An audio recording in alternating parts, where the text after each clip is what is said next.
the networks thought Biden was going to win by 10%. Gee, what happened?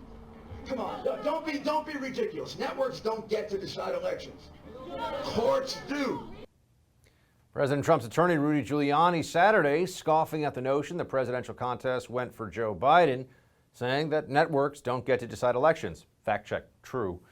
President Trump also blasted the media for calling the election early, tweeting, "Since when does the lamestream media," I haven't seen that one in a while, "call who our next president will be? We've learned a lot in the last 2 weeks." This going on as the president's legal team is preparing for an all-out war with a slew of lawsuits alleging widespread voter fraud in at least 6 key swing states. Joining me now is someone who's fighting at the forefront of this election battle, Chairman of the American Conservative Union, Matt Schlapp. Matt, great to see you. Great to be with you, Buck. So you were sent out to Nevada at the behest of the president, the campaign. Tell us what you're finding out there so far. Well, I didn't know what I would find. I'd always heard rumors about this Clark County Harry Reid political machine and its corruption, but we've really never been able to crack it. And when we hit the ground, I think that there was so much corruption and voting irregularity this time that we actually have whistleblowers that are coming forward and saying what they saw happen with the machine. We have one whistleblower who is saying, and by the way, this has been referred to DOJ, this is real. I've talked to these whistleblowers. I just can't believe what you hear. I'm going to just refer to them as guys using the male pronoun, but one talked about how he was told that even when he saw ballots and received ballots that were clearly illegal, not on the rolls, no signature match, other disqualifiers, he was told by his supervisor he had to put them in the count anyway. And by the way, once a ballot leaves your fingertips and goes into the count, it's gone. You don't get it back.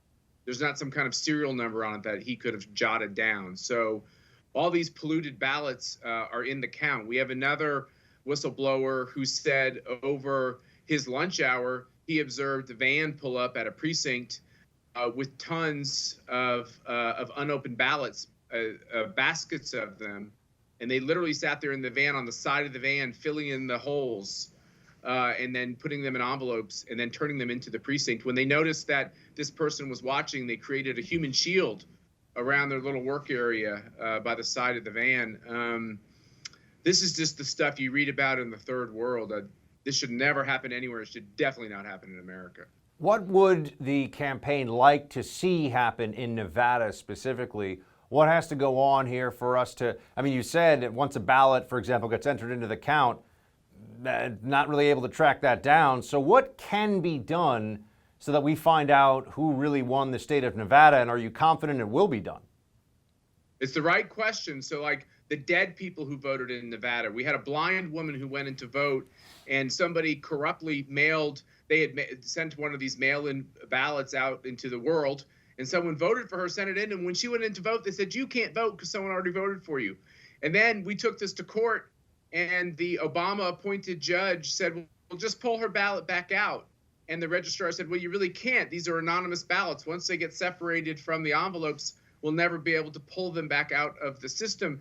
And so the judge said, oh, I guess we'll just have to deal with the fact that we have illegal votes in the count. And this poor woman never got a chance to vote. This is what's happening. Republicans, Trump supporters are being disenfranchised by the hundreds.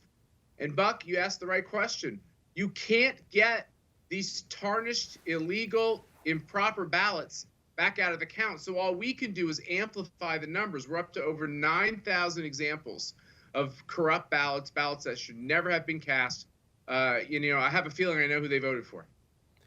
I think I do too. It's fascinating, isn't it? The glitches also, or the irregularities, Matt, tend to go one way. They go one way. I can't think of a single voting irregularity thus far that's been identified where Trump was the beneficiary illicitly of thousands or even hundreds of votes, and yet here we are. What do you think is next here for the campaign? I mean, we talked to one of the campaign lawyers last week. They're bringing suit in various states. Are you confident that they're going to be able to get, right now it's about transparency and the process and getting answers. Are you confident we'll be able to get those answers about what really happened here? I think we're never going to know the full story. This was a breathtaking amount of illegal, felonious behavior. And until we get into these rooms, this is part of this. Part of our next step in the lawsuit is they're continuing with this illegal activity because we're not able to get into these rooms and count them and watch them and observe them. And this is what's happening in Philadelphia, and this is what's happening in Vegas. So people should know that when members of the media say there's no evidence, they're lying. We have 9,000 pieces of evidence. When they say that this election is going on like all previous ones, they're wrong. These cities these mayors of these cities that let these cities burn down literally months ago and want to defund cops, and they're okay when cops get executed in their squad cars, they're also just fine with the idea of stealing votes and preventing Republicans from observing. We don't have a problem with systemic racism in this country, although we do have a problem, obviously, with race. We do have a problem with systemic socialism in these big cities where there's so much corruption, including in voting. We'll never elect another Republican president again unless we stand up at this moment. Leave it to Donald Trump to understand that and to be willing to fight. Based on what you've seen so far, Matt, what can you tell me about, or I want you to react to Sidney Powell, one of the lawyers involved with the administration here, what she said about votes that went for Biden and only Biden. Play it. There has been a massive and coordinated effort to steal this election from we, the people of the United States of America, to delegitimize and destroy votes for Donald Trump, to manufacture votes for Joe Biden. We've identified at least 450,000 ballots in the key states that miraculously only have a mark for Joe Biden on them and no other candidate. That strikes me as a little bit strange, Matt. How does that strike you? What do you think of that? The 450,000 Biden-only votes. I think all ballot harvesting should be illegal. In most states, it is illegal.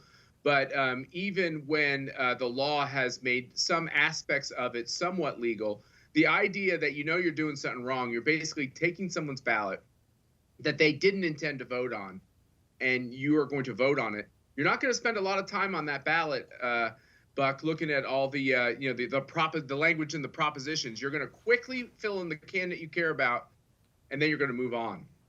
And that's why when they talk about a blue wave or red wave, it's very strange that there seemed to be a little bit of a blue wave for Joe Biden in some of these big cities, but that it didn't affect these congressional races or these Senate races where the Republican Party did quite well. The other thing in Nevada, the computer they used to scan their envelopes, it essentially was dumbed down to the point where we have talked to the experts that said once they started tinkering with the machines, as they did in Clark County, it's essentially useless. So these 600,000 ballots that have been scanned to do a signature check, I think it's X marks the spot kind of stuff. So they put the ballots out into the community corruptly without checking them and deduping them for dead people and people who had moved away and people who were too young. Then when the ballots were returned, they didn't allow Republicans to observe to make sure that these were legal ballots. Now those ballots are in the count, and they thought that they would get away with it, and we would do what Republicans always do, which is we know it's getting stolen, but we don't stand up and fight it. And we're going to fight it, and we're going to break it down. So for the people of Clark County and the people in Philadelphia and the people in these big cities who think that they can prevent Donald Trump from getting the votes that he deserved to get, game on. Matt Schlapp, everybody, chairman of the American Conservative Union. Matt, good to see you, man. Stay in the fight. Thank you. No doubts, Buck.